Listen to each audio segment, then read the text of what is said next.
Welcome back to our channel, Baltimore Book Babes. As you guys can see, we got a little bit more these props. Yes. So we're here. So as you can see, produced and directed by Baltimore Book Babes. I know it's a camera, but they wasn't long enough, so I wrote the book title there. So the first book we're going to review today is Tempted by Danger by Endiya Carter. Let's go. I just want to say this entire series, amazing. Snaps. Absolutely amazing. Well, so far. You got to say so far. So far, there are 3 books, but we've read all 3 out of the 5. The last 2 have not came out yet. So I will say, giving Miss Carter her credit, if the last 2 books are anything like the first 3, then yes. 5 out of 5 series. Can't see it going anywhere else. But, we will just have to wait and see once the books are released. And it's amazing to me how fresh she keeps it, considering that each book gradually gets like a little bit longer, but and spicier. Exactly. But you never feel like you're reading the same thing. No, really never. Okay, so Tempted by Danger is about, first of all, the series is about the Danger family. It is about a mother and father who has this hospitality empire, and their kids are all of a part of it business-wise. They have very educated, very smart, very capable children. They're all adults, by the way. They're just their children. So the first book we read is about Diamond. He is the youngest boy. Well, he's the youngest of the family, right? He is the youngest. He's the baby of the family. Yeah.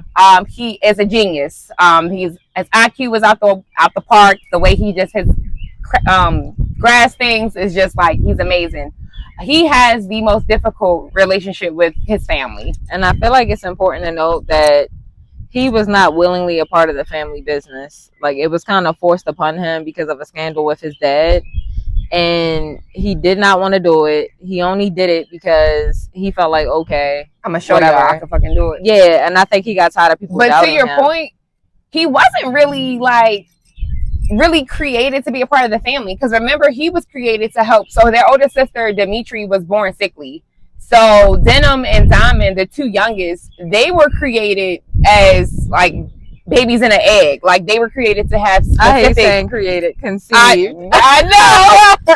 they were conceived for a specific purpose. So to piggyback off what Robin said, that he didn't even want to be in the family business, didn't want him there for his emotional development. That was also a reason he struggled with family connection, because he felt from day one. So this is something that's kind of, and just to let you know now, there will be spoilers in these videos. So if you don't want spoilers, then please stop watching now. But basically, all of this goes back to he never really felt like his parents were there for him when he needed them.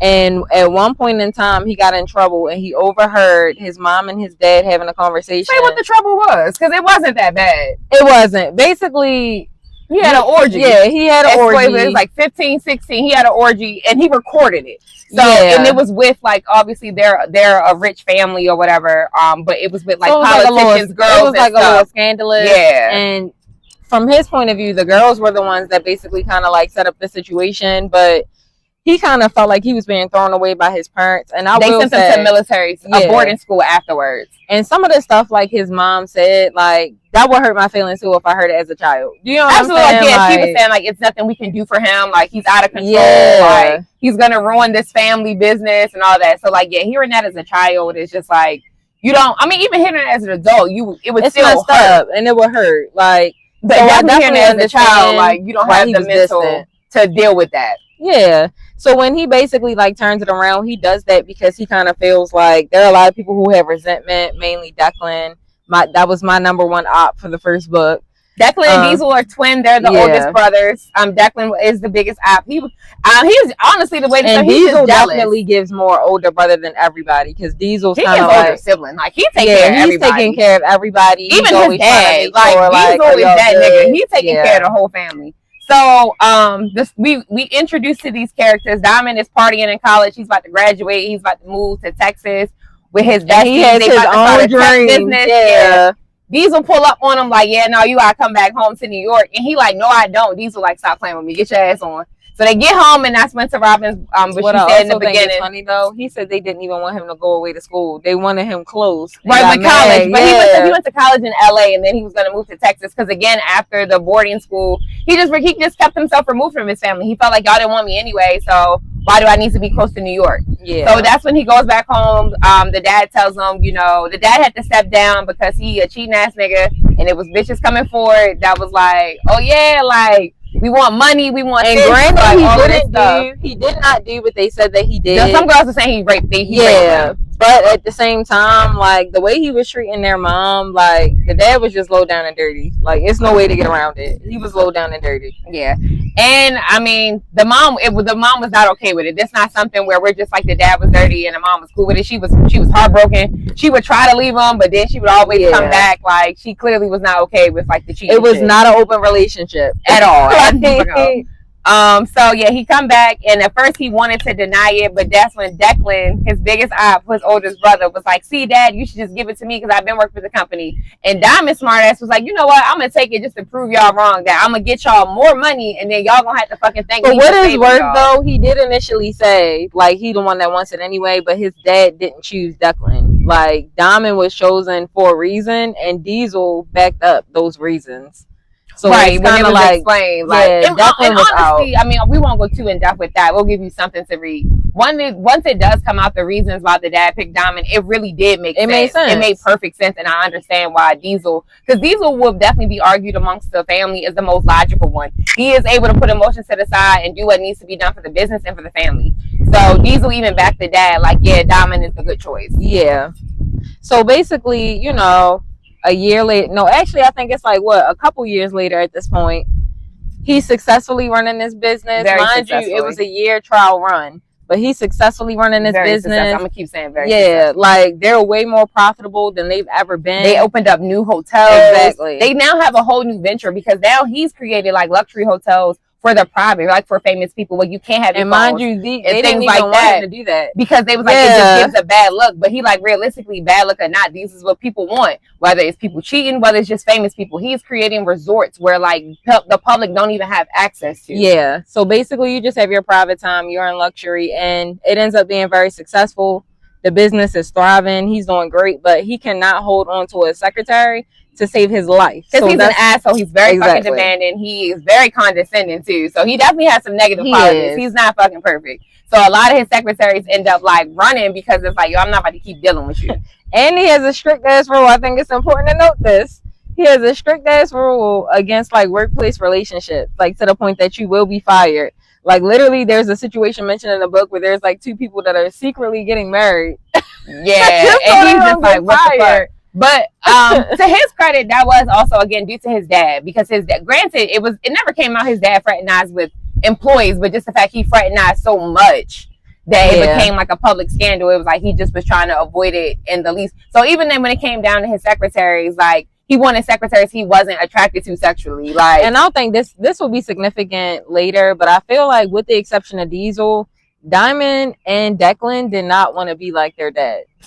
For different reasons. You know what I'm saying? Was the only one. For different reasons. So like I think that's important to note, and we'll explain that more when we get to the videos about the other books. But Diesel was kind of like he was accepting the path. Yeah. And I don't think Diamond and Declan was going for it. So we meet Denim. She's the youngest girl. She also works in HR. So she's helping with the recruitment. She's a lawyer. Oh, she's a lawyer. Dimitri's HR. Yeah. Okay. So she's the lawyer for the family business. She goes on, and she's supposed to be very successful from what we know. Like, she goes on a small retreat with her guy, and that's where she meets Quincy. Quincy family run a bed and breakfast in Citrus Grove, Florida. And Quincy's just, you know, like a very bubbly person. She deals with stress well. She's managing the business for her parents as well. So, you know, her parents want her to go because they're like, Quincy's only been in Florida. You know, they want her to get out there, especially when it's like she does have a vision board and like New York is on there. She wants to travel and stuff like that. So then they have basically secret motivations too that are not revealed until later. But I think that you should read the book for that part. So Denim offers her a job because she like, you know, we have it, and it's same thing. It's a trial one. Like you can come out here for 6 months. If it don't work out, like, you know, it don't work out. They're giving her a gorgeous salary. They're putting her up in reality. I think that Denim was confident that Quincy was going to be able to do it. I think that she was like, oh, let's do it as a trial period because she wanted Quincy to feel like, okay, you can walk away. Like this is not permanent. I feel like she knew that was a big thing for her, like basically leaving home for the first time. Because even though she wanted to travel, it's kind of seemed like she was stuck in that one spot. Quincy is a country girl through and through. So that is important as far as like, because when she comes to New York and first start, you know, some people had things to say like about the way she dressed and things like that, because like she is a country girl through and through. Also, that means she's built like a stallion, like again, country girl through and through. So when she first meets, she gets here and Denim is not telling Diamond what she looks like, because he's just like, well, what she look like, and then she's like, why does that matter? You're not fraternizing, and Quincy right? So can be a unisex like? name, if we being honest. And it's so funny because that was his argument. He thought for the longest time that it was going to be a guy. He was so upset, like it better not be.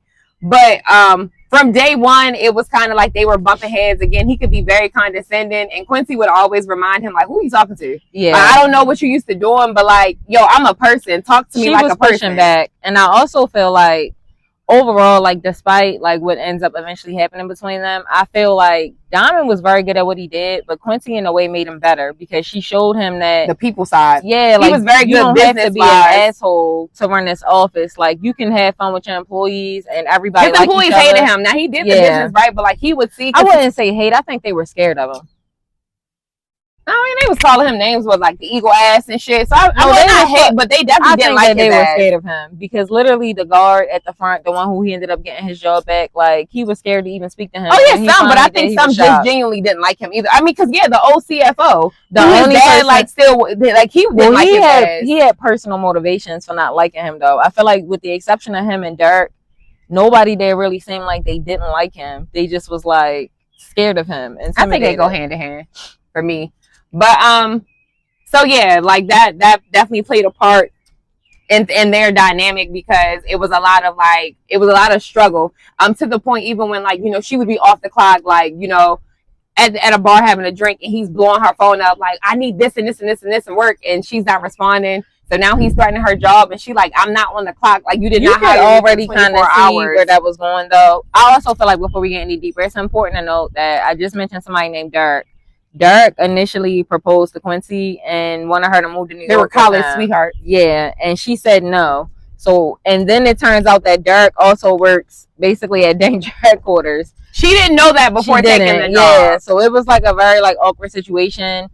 And a lot of awkward situations come up after that. But I feel like in the beginning, like Diamond is kind of like thrown off and he's kind of trying to make like Quincy quit. But I feel like even after a while, he realized, like, damn, this girl was good, not only at her job, but it's like she's having an emotional impact on him that he's kind of trying to not acknowledge, but everything she asks for, she basically gets. Because I feel like when she asks for more money to basically be on call 24/7, he gives it to her. Yeah, that was basically a joke. But then he sent her over a new compensation package and a new work phone. Yeah. That was her biggest thing, too. Like, stop texting my work phone. I mean, my personal phone with work shit. Because I'm not doing it. Because he was out of line. He was blowing her up. And yeah, he was texting her like 3 a.m. Like, you better have my tea ready by this time and stuff like that. And every time Dirk was trying, because Dirk did not start out problematic, but every time Dirk would try to have some kind of interaction also to mention Quincy, Dirk also now has a fiance, a pregnant fiance, doing all of this while Quincy moves here and stuff, which makes his behavior later even weirder. But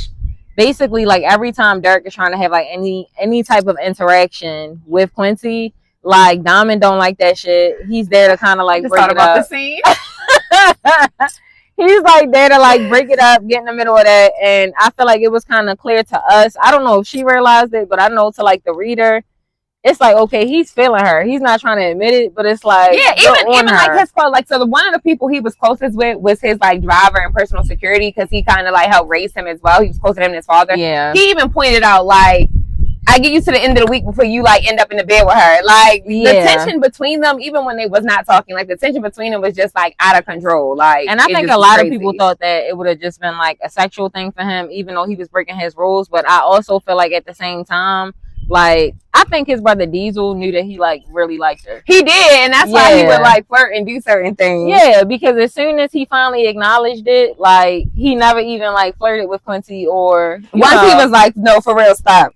Yeah, like he never even like went there anymore. But overall, the book was popping. One thing I really want to talk about as far as their like family relationships is like the mom. Like at one point, Quincy basically like gets in her ass, and I felt like it was in front of the entire family. Yeah, like she got in her ass bad, and I felt like it needed to happen because the mother was one of the main ops for me in the beginning, because it's like clearly you were wrong. And all of the siblings didn't know why Diamond had a chip on his shoulder, but his parents had a clue. She could never apologize. Yeah. The dad even apologized, and it kind of sucked because the dad knew too, and the dad was just like, well, that's just your mom. And it's like, no, you need to step the And fuck it's up not and tell her fair. she's wrong. Like, because literally he even said, he was like, you know, my dad will come talk to me and he may not agree with everything she do, but you're not defending him. So it's kind of like his mother would just be saying whatever she want, talking real reckless, acting really reckless, treating him like the black sheep, when let's be for real, he saved the family business and giving you more money. Yeah, and he's running it better than the dad was even running it. Even the dad told him that. Like, you did things I never thought that we could do with this business. Like, so for her to be treating him like that, it just was kind of like, yo, what the fuck is her problem? Like, that's honestly what it felt like. And then every time he would just be around, he could be on some chill shit, and she would start with him automatically. And then it's like when he responds, everybody's like, Diamond, chill, like, calm down. Yeah. But when she doing her thing, nobody says anything, and I hated that. And Quincy was basically the first person in any of those books that we saw shut her ass the fuck down, and it was well deserved. And I felt like she was singing a different tune after that. She had no choice. Yeah. This first book is also the introduction to BDSM lifestyle, which I really liked, especially from a black perspective. I feel like we don't get enough black authors or just black spaces that openly talks about the BDSM community in a healthy way. So it was a club. What was it? Chokers. So with each book, I would say each kink gets, again, spicier. So that was really nice. Everything is consensual. But again, they had a private club where they can go healthily explore like their kinks. And I do want to talk about this. Okay, so Quincy was a little kinky too. So, but Diamond, obviously they didn't notice. They just worked together. But because to Robin's point, this dude was always checking for her. He was like tapped in on to things that she was doing because he was like a tech mobile. So she like met a guy on an airplane, and he gave her a card. His ass was basically stalking her. She met a guy on a plane on her way to New York, and he gave her a card. He was a fine dude, older dude. He was into that lifestyle. He gave her a card, and she was thinking about it going back and forth, and she said, fuck it. She signed up. The application process, just talks about your kinks and things like that. But the way this club do it is for new entries of women. The women are basically bid on. You basically fill out an application of everything you're into, your yeses, your nos, your hard limits, and then when it's time, you get summoned. You dress to the T, so and it's like 2 ways they said that you could do it. If you match with more than one person, that's when they bid on you. Okay. But if you have like one match, then you would just go with your match. Quincy is a Southern girl. She fine as fuck and thick as fuck. So she had hella matches. So they had to bid on her. And let's just say Boss Man put down a real pretty penny for that thing over there. But which she brought up every time she got. And I loved it. You the one who dropped that bag, not me. And she was shocked when his ass showed up. And they wasn't supposed to tell her how much it was. The person who worked there let it slip because she was like, we've never had no one like spend this much. He wasn't playing. Because he literally said when he realized that she filled out the thing, he said he was going to make sure that they match. He was like, he was going to pay whatever he had to pay. He said that. So we knew it was coming, but we just didn't think it was going to be as much as it was. Like, and actually, I will say with these books, she don't waste no time. I love that. And it's still done in such an aesthetically pleasing way that it's not forced or rushed. Like, you're not wondering what was skipped over or how did this automatically happen. Like, it just flows perfectly, and it's like things happen. Genuine. Yeah. All in all, like 10 out of 10. I would rate this book 5 stars for sure. So this one was the only one I rated 4. And I really liked the book, but I felt like when I got to the other 2, those were like clearly 5s to me. It's like the series kept getting better and better and better for me. So this one I had gave a 4, but I love this book. I love Diamond. I love their chemistry. I love how she was calling him Mr. Diamond. Yes, like, and that didn't stop even when they started dating. He was still Mr. Diamond. He was into that. He was. But so yes, this was our review. Again, Tempted by Danger by Endiya Carter. Definitely get this. It's only on Kindle Unlimited and audio. As of now, there are no physical copies of these books. I really, really hope she releases physical copies of the books because again, I would definitely buy them and reread them. Like again, series was amazing. And one more thing before it's over, I need y'all to know why Declan was my op. He was a fucking hater. Okay. He was jealous. Yeah, and then he told Quincy. He told Quincy stay away because he ruins everything. Yeah, like he ruins women, and I honestly feel like that's unfair because when you find out what happened to like Diamond's previous relationship, He did not ruin that girl. But Declan didn't give a fuck to get to know that real truth. He was just a hater. It kind of felt, to me, it was like a devastating situation that happened not only to Diamond, but also to the girl he was in a relationship with. So but Diamond's pain got overlooked. Yeah. So, yeah. But I just had to say that. He was just unbearable in the first book. All right. So that was it. Thank you. And we hope you guys check this book out. Bye.